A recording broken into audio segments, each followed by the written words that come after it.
Students बहुत बहुत स्वागत है आप सभी का आपके अपनी इस यूट्यूब चैनल पे जहां आपको वेस्ट बंगाल बोर्ड से रिलेटेड वीडियोस मिलती रहेगी। तो अगर आप वेस्ट बंगाल बोर्ड के स्टूडेंट हैं तो चैनल को सब्सक्राइब करके बेल आइकन को जरूर प्रेस कर लीजिएगा।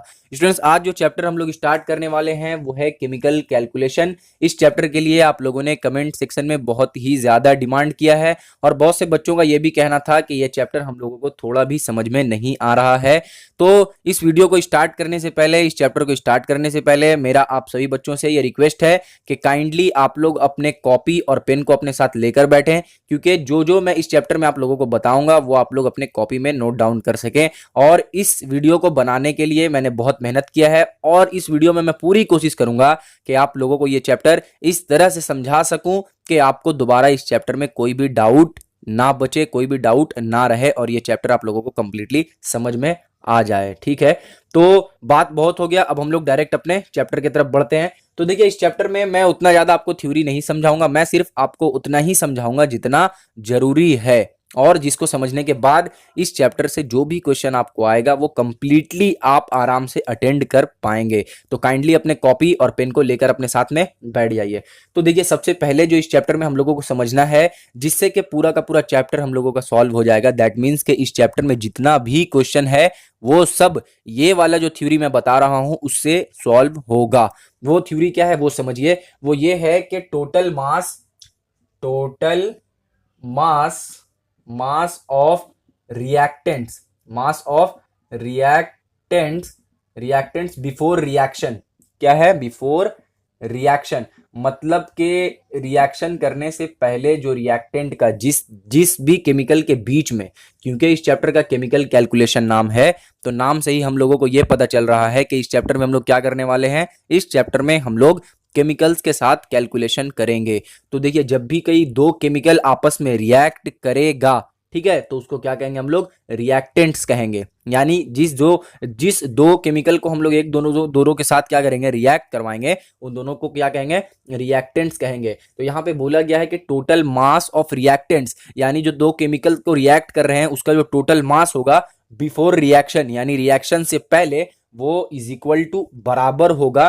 किसके बराबर होगा? वो बराबर होगा total mass of product. Total mass of product मतलब क्या हुआ कि जो हमारा इसके जो रिएक्शन के बाद जो हमारा सॉल्यूशन निकलेगा, जो प्रोडक्ट हमारा निकलेगा इन दोनों को रिएक्ट कराने के बाद, उसका जो मास होगा वो रिएक्टेंट्स के मास के सम के बराबर होगा। इसका मतलब क्या हुआ कि जो हमारा LHS का मास रहेगा वो किसके बराबर रहेगा? RHS के मास के बराबर रहेगा। यहां तक तो आप लोगों को समझ में आ गया। अब इसको एक तरीके से और समझते कि मान लीजिए हम लोग क्या कर रहे हैं, कार्बन को और ऑक्सीजन को रिएक्ट करवा रहे हैं, तो ये दोनों जाकर क्या बनाएगा?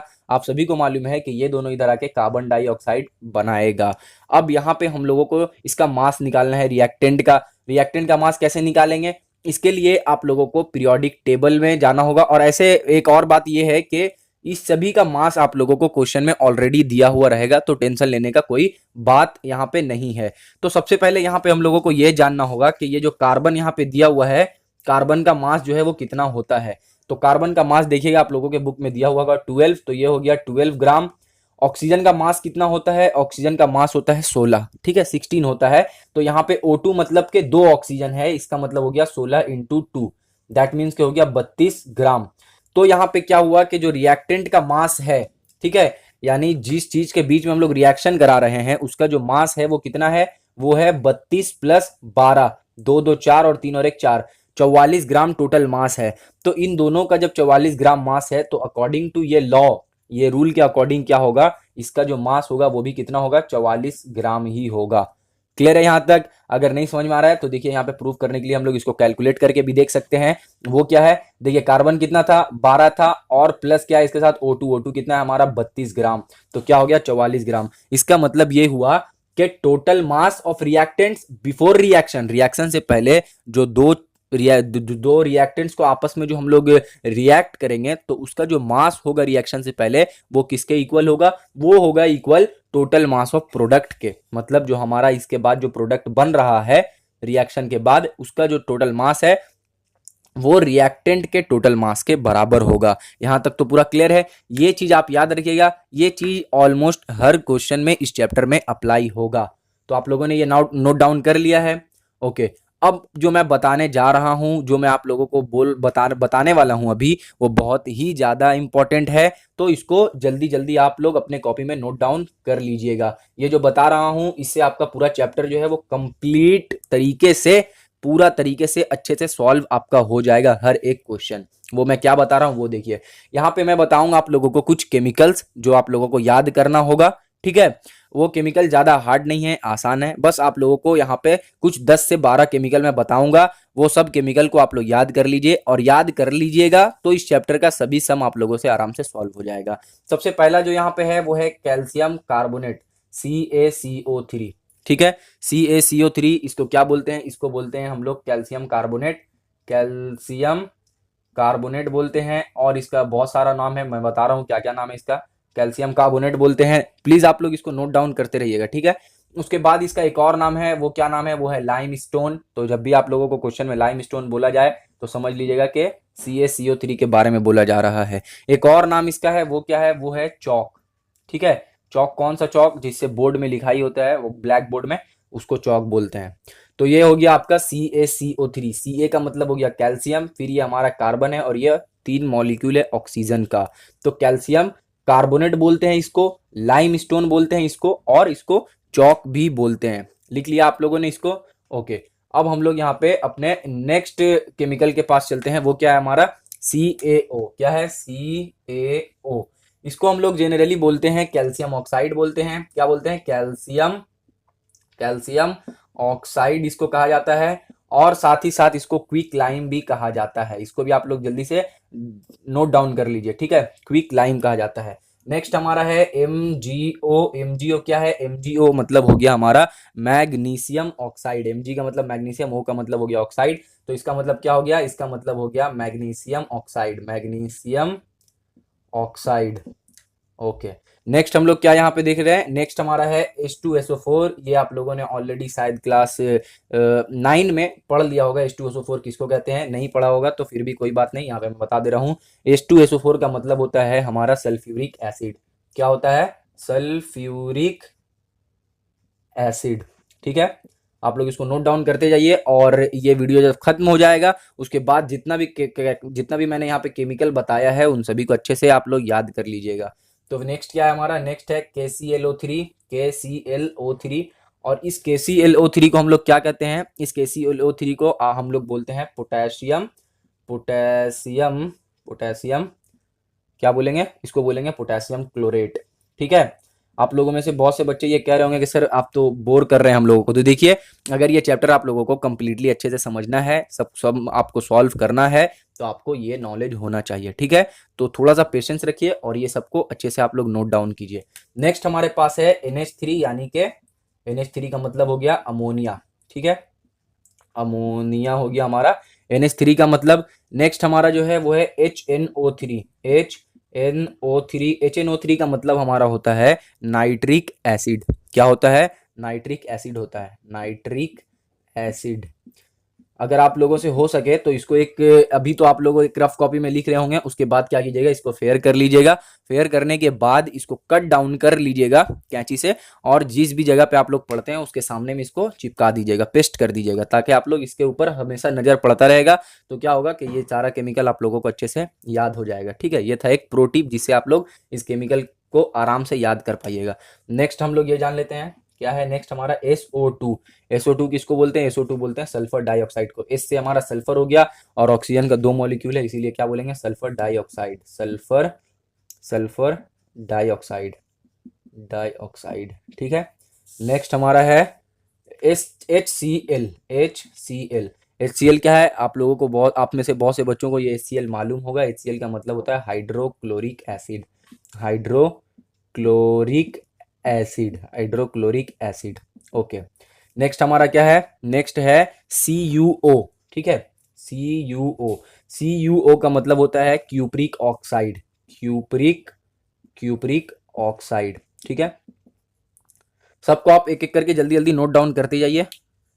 अगर आपने नोट डाउन नहीं किया है तो वीडियो को रिवाइंड करके एक बार फिर से देख लीजिए और नोट डाउन कर लीजिए। मैं यहाँ पे इरेज कर रहा हूँ इसको, ठीक है। इरेज करके कुछ और केमिकल्स है 2-3, उसको मैं यहाँ पे लिख दे रहा हूँ। तो वो क्या क्या है देख लेते हैं। एक हमारा है आपका फेरस सल्फाइड, FeS। इसका मतलब क्या होगा, इसका मतलब हो गया ferrous, FeRROUS, ferrous sulphide, ferrous sulphide. Okay, next एक और है, वो क्या है, NH4Cl, NH4Cl। इसका मतलब हो गया अमोनियम क्लोराइड। क्या हो गया, अमोनियम क्लोराइड, अमोनियम क्लोराइड। यहाँ पे एक और चीज आप लोगों को बता दूं कि जो हमारा NH3 होता है उसको हम लोग कहते हैं अमोनिया। क्या कहते हैं, अमोनिया कहते हैं। एंड अगर यही NH3 NH4 बन गया तो इसको क्या कहेंगे, इसको कहेंगे हम लोग अमोनियम, ठीक है। ये आप लोग याद रखिएगा। ये हो सकता है आप लोगों के ये उस चैप्टर में भी काम आ जाए, इनऑर्गेनिक केमिस्ट्री जो हम लोग स्टार्ट करेंगे उसमें भी आपको इसका नाम सुनने को मिलेगा और इससे हम लोग बहुत काम करेंगे इनऑर्गेनिक केमिस्ट्री में। और हम लोग लास्ट एक और जान लेते हैं, वो क्या है हमारा C3H8। इसका मतलब क्या होता है, इसका मतलब होता है प्रोपेन। इसके बारे में हम लोग जब ऑर्गेनिक केमिस्ट्री पढ़ेंगे तब हम लोग इसके बारे में समझेंगे। तो ये था कुछ केमिकल्स जिसके बारे में मैंने अभी आपको बताया और जिसका फॉर्मूला जो था, केमिकल फॉर्मूला, वो सब मैंने आपको लिख के दिया और साथ ही साथ उसका नाम भी बताया। तो उम्मीद है कि आप लोगों ने इसको अपने कॉपी में नोट डाउन कर लिया होगा। तो जितना भी केमिकल मैंने यहाँ पे आप लोगों को अभी बताया है वो सभी केमिकल्स को आप अच्छे से याद कर लीजिएगा एक बार, ताकि जब दूसरी वीडियो में मैं कुछ प्रॉब्लम्स को जब सॉल्व करूंगा, यानी कुछ क्वेश्चंस को मैं अटेंड करूंगा और आप भी साथ में अटेंड कीजिएगा उसको, तो आपको ये समझ में आएगा कि किस तरह से उस क्वेश्चन को अटेंड करना है। क्योंकि क्वेश्चन में आपसे पूछा जाएगा कि कैल्शियम कार्बोनेट तो कैल्शियम ऑक्साइड, जब आप लोगों को ये सब पता ही नहीं रहेगा तो आप लोग किस तरह से उसको सॉल्व कीजिएगा, ठीक है। तो मैंने इस वीडियो को इसलिए यहाँ से स्टार्ट किया, इसलिए मैंने इस पहली वीडियो में आप लोगों को ये केमिकल वगैरह लिखवाया है, ताकि आप लोगों को आगे चल के कोई दिक्कत नहीं हो। जब हम लोग यहाँ पे कुछ क्वेश्चंस को सॉल्व करेंगे इस चैप्टर का, तब आप लोगों को कोई भी दिक्कत नहीं हो। इसीलिए मैंने क्या किया है, सारे केमिकल्स को आप लोगों को लिखवा दिया है। बेसिकली यही सब केमिकल्स रहेगा, इससे ज्यादा कोई केमिकल्स नहीं रहेगा। अगर एक दो इससे ज्यादा आया भी तो मैं उसके बारे में आप लोगों को जब क्वेश्चन सॉल्व करूंगा तो बता दूंगा। लेकिन अभी तक के लिए तो जितना मैंने केमिकल आप लोगों को लिखवाया है, यही सब केमिकल्स के बारे में आप लोगों से क्वेश्चन में पूछा जाएगा। तो मेरी बात को फिर से एक बार सुनिए कि ये जितना भी केमिकल्स मैंने लिखवाया है ये इस चैप्टर के लिए बहुत ही ज्यादा इंपॉर्टेंट है। तो इस सभी केमिकल्स को आप लोग अच्छे से एक बार याद कर लीजिएगा और हो सके तो फेयर पेज में लिखकर इसको जहां भी आप पढ़ते हैं, जो भी आपका स्टडी एरिया है, उसके फ्रंट वॉल पे एक बार इसको पेस्ट कर दीजिएगा ताकि आपको अच्छे से याद हो जाए, ठीक है। तो ये चैप्टर हालांकि है कॉम्प्लेक्स, थोड़ा समझने में दिक्कत हो सकता है, लेकिन अगर ये सब केमिकल्स आप लोगों ने याद कर लिया तो फिर इस चैप्टर में आप लोगों को कोई भी दिक्कत होने वाला नहीं है। क्योंकि मैं इस चैप्टर को इस तरह से समझाने की कोशिश करूंगा जिससे आप लोगों को ये चैप्टर पूरा कंप्लीट अच्छे से समझ में आ सके। तो आज के वीडियो में बस इतना ही। इस वीडियो में मैं सिर्फ आपको थोड़ा सा बेसिक नॉलेज देने वाला था और ये केमिकल्स को बताने वाला था। तो ये वीडियो आप लोगों के लिए आगे वाले वीडियो में, अगर आप मतलब आगे वाले वीडियो में जो क्वेश्चन आंसर सॉल्व होगा उसको आप इस वीडियो को अगर अच्छे से नहीं समझिएगा तो नहीं अटेंड कर पाइएगा। तो इसीलिए इस वीडियो को अच्छे से आप लोग समझ लीजिए, ठीक है। आपसे मिलता हूं नेक्स्ट वीडियो में। और हाँ, इस वीडियो को आपके जितने भी क्लासमेट्स हैं उन सभी तक शेयर कीजिए। हो सकता है उनको भी इस चैप्टर में दिक्कत हो, ठीक है। तो उनको भी क्या होगा, ये वीडियो के माध्यम से, वीडियो के द्वारा क्या होगा, उनके भी जो क्वेश्चन है वो सब सॉल्व हो जाएंगे, जो डाउट है वो भी क्लियर हो जाएगा इस चैप्टर के रिगार्डिंग। तब तक तो मिलता हूं आपसे नेक्स्ट वीडियो में। तब तक के लिए अपना ख्याल रखें। Thank you.